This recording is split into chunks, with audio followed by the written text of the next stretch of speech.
La 21e conférence des Nations Unies sur le changement climatique, COP21, a eu lieu du 30 novembre au 12 décembre à Paris.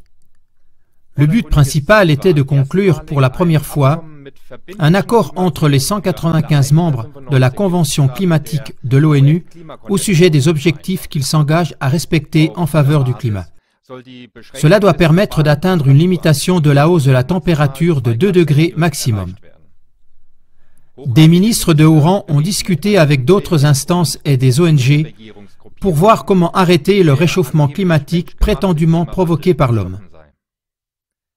À travers un travail médiatique et de lobby intensif durant des années, une croyance profonde a été ancrée dans les peuples de la Terre, selon laquelle nous nous trouverions devant une grande catastrophe provoquée par l'homme, le réchauffement global de la Terre. Mais comment se fait-il que de nombreux scientifiques sérieux s'opposent régulièrement et fermement à cette version officielle d'un réchauffement climatique provoqué par l'homme? Un exemple parmi d'autres. En 2008, dans le US Senate Minority Report, 700 scientifiques se sont adressés au Sénat des États-Unis pour aviser du manque total de fondement des affirmations diffusées. Pour communiquer la thèse d'un changement climatique fait par l'homme, le groupe d'experts intergouvernemental sur l'évolution du climat, GIEC, a été spécialement créé par l'ONU. Mais dans les cercles scientifiques, on accuse régulièrement le GIEC de manipulation grossière des données climatiques, comme par exemple l'omission de périodes chaudes et froides naturelles. En 2009, des pirates informatiques ont publié plus de 1000 emails qui révèlent la manipulation des données climatiques par une filière du GIEC. On essaie par tous les moyens de façonner une croyance en un réchauffement climatique fait par l'homme, comme l'a même avoué Stefan Schneider, dirigeant du groupe de travail du Conseil climatique du GIEC. C'est pourquoi nous devons annoncer des scénarios horribles, faire des déclarations dramatiques et simplificatrices, et ne pas mentionner un quelconque doute que nous pourrions avoir.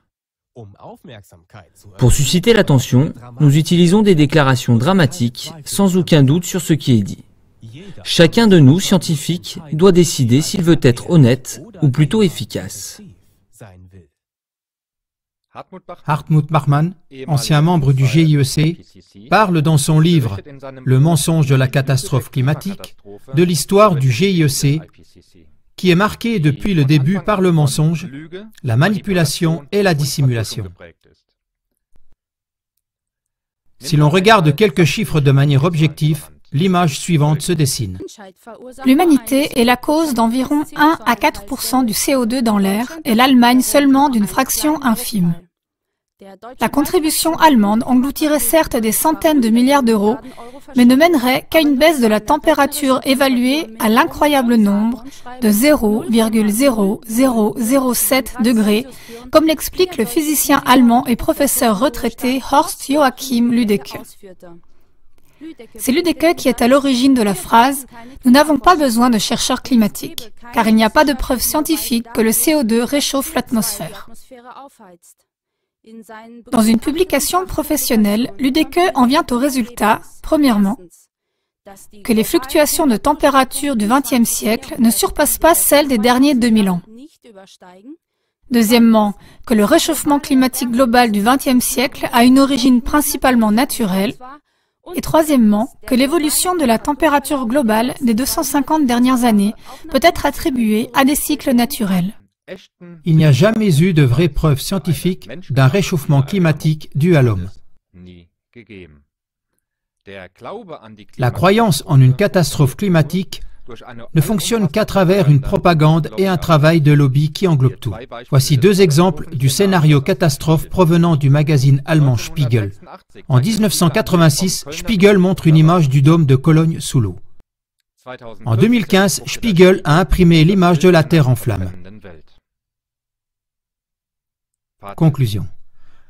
De nombreux scientifiques renommés et neutres évaluent le réchauffement climatique actuel de la manière suivante. Nous venons d'une phase un peu plus froide et allons passer à une phase un peu plus chaude. Cela n'a pourtant rien à voir avec les humains eux-mêmes.